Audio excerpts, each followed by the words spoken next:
Dimensi mekanisme akuntabilitas. Ada 5 dimensi. Yang pertama, akuntabilitas kejujuran dan hukum. Yang kedua, akuntabilitas proses. Yang ketiga, akuntabilitas program. Yang keempat, akuntabilitas kebijakan. Yang kelima, akuntabilitas finansial.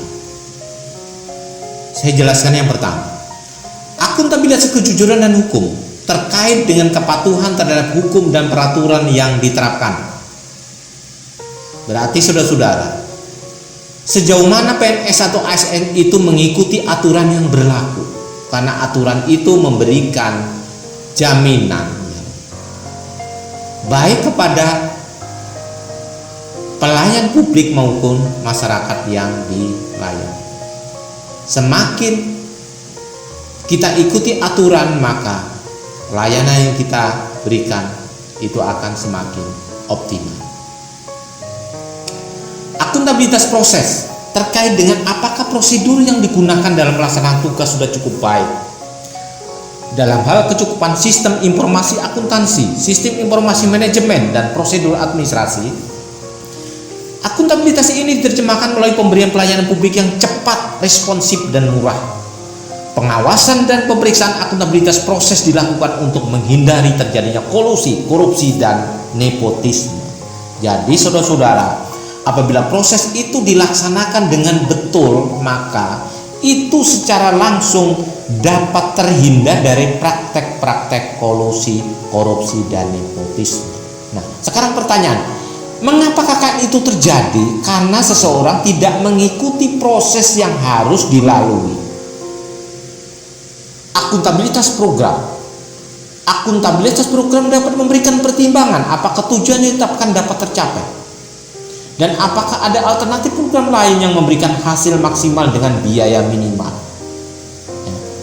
Kemudian akuntabilitas kebijakan terkait dengan pertanggungjawaban pemerintah atas kebijakan yang diambil, yaitu terhadap DPR atau DPRD dan masyarakat luas. Nah, ini menyangkut hal yang politik, ya, bertanggung jawab secara politis. Mekanisme akuntabilitas birokrasi Indonesia. Saudara-saudara, akuntabilitas tidak akan terwujud apabila tidak ada alat akuntabilitas. Nah, alat-alat itu saudara-saudara, yang pertama adalah Renstra, baik berupa rencana pembangunan jangka panjang, menengah, maupun tahunan. Rencana strategis atau Renstra untuk setiap satuan kerja perangkat daerah, atau SKP untuk setiap PNS. Kemudian yang kedua, kontrak kinerja. Semua PNS tanpa terkecuali mulai 1 Januari 2014 menerapkan adanya kontrak kerja pegawai. Kontrak kerja yang dibuat untuk tiap tahun ini merupakan kesepakatan antara pegawai dengan atasan langsungnya. Kontrak atau perjanjian kerja ini merupakan implementasi dari PP nomor 46 tahun 2011 tentang penilaian prestasi kerja PNS. Kemudian yang ketiga, laporan kinerja, yaitu berupa laporan akuntabilitas kinerja instansi pemerintah atau LAKIP yang berisi perencanaan dan perjanjian kinerja pada tahun tertentu, pengukuran dan analisis capaian kinerja, serta akuntabilitas keuangan.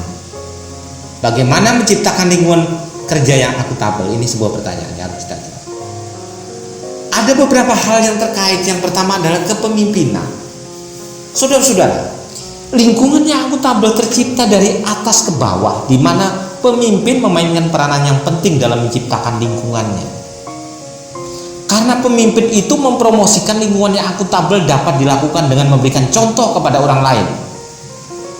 Adanya komitmen yang tinggi dalam melakukan pekerjaan sehingga memberikan efek positif bagi pihak lain untuk berkomitmen pula. Terhindarnya dari aspek-aspek yang dapat menggagalkan kinerja yang baik, yaitu hambatan politis maupun keterbatasan sumber daya, sehingga dengan adanya sasaran dengan adanya saran dan penilaian yang adil dan bijaksana dapat dijadikan sebagai solusi. Nah, ini semua adalah sangat dipengaruhi oleh kepemimpinan di mana Anda bekerja. Kemudian, yang kedua adalah transparansi. Mengapa transparansi itu penting? Tujuan adanya transparansi adalah yang pertama, mendorong komunikasi yang lebih besar dan kerjasama antar kelompok internal dan eksternal. Karena transparan, ada kepercayaan, maka ada kerjasama. Kemudian yang kedua, memberikan perlindungan terhadap pengaruh yang tidak seharusnya dan korupsi dalam pengambilan keputusan. Ya, karena transparan. Kemudian yang ketiga, meningkatkan akuntabilitas dalam keputusan-keputusan. Jadi keputusan yang dibuat itu dapat dipertanggungjawabkan karena adanya transparansi tersebut. Kemudian yang keempat, meningkatkan kepercayaan dan keyakinan kepada pemimpin secara keseluruhan. Kemudian yang ketiga, integritas. Kenapa integritas itu penting? Begini saudara, dengan adanya integritas menjadikan suatu kewajiban untuk menjunjung tinggi dan mematuhi semua hukum yang berlaku, undang-undang, kontrak, kebijakan, dan peraturan yang berlaku.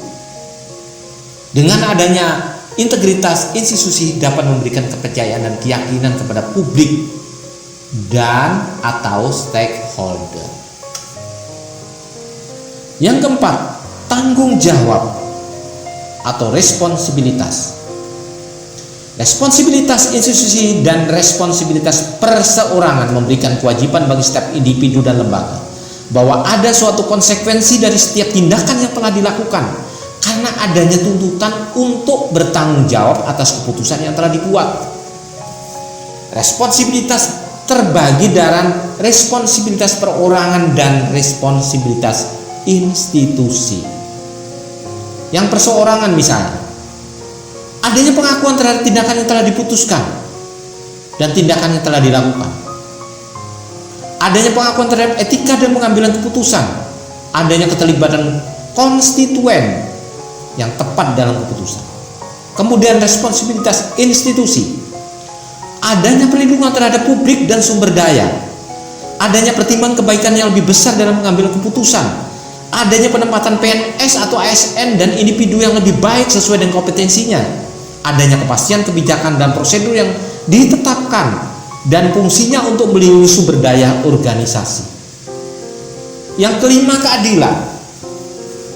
Keadilan adalah landasan utama dari akuntabilitas. Kenapa demikian? Karena keadilan harus dipelihara dan dipromosikan oleh pimpinan dalam lingkungan organisasinya. Oleh sebab itu, ketidakadilan harus dihindari karena dapat menghancurkan kepercayaan dan kredibilitas organisasi yang mengakibatkan kinerja akan menjadi buruk. Kemudian yang keenam, kepercayaan.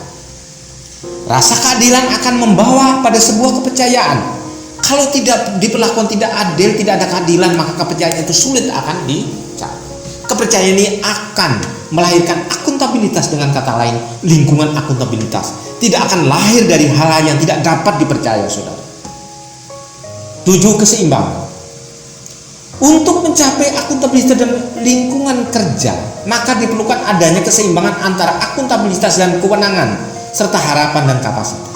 Setiap individu yang ada di lingkungan kerja harus dapat menggunakan kewenangannya untuk meningkatkan kinerja. Adanya peningkatan kerja untuk juga memerlukan adanya perubahan kewenangan sesuai kebutuhan yang dibutuhkan. Yang kedelapan, kejelasan. Kejelasan juga merupakan salah satu elemen untuk menciptakan dan mempertahankan akuntabilitas. Agar individu atau kelompok dalam melaksanakan wewenang dan tanggung jawabnya, mereka harus memiliki gambaran yang jelas tentang apa yang menjadi tujuan dan hasil yang diharapkan. Dengan demikian, fokus utama untuk kejelasan adalah mengetahui kewenangan, peran dan tanggung jawab, misi organisasi, kinerja yang diharapkan organisasi, dan sistem pelaporan kinerja baik individu maupun organisasi. Yang kesembilan, konsistensi. Konsistensi menjamin stabilitas, Penerapan yang tidak konsisten dari sebuah kebijakan, prosedur, sumber daya akan memiliki konsekuensi terhadap tercapainya lingkungan kerja yang tidak akuntabel akibat melemahnya komitmen dan kredibilitas anggota organisasi. Jadi itu beberapa hal yang sangat penting, saudara,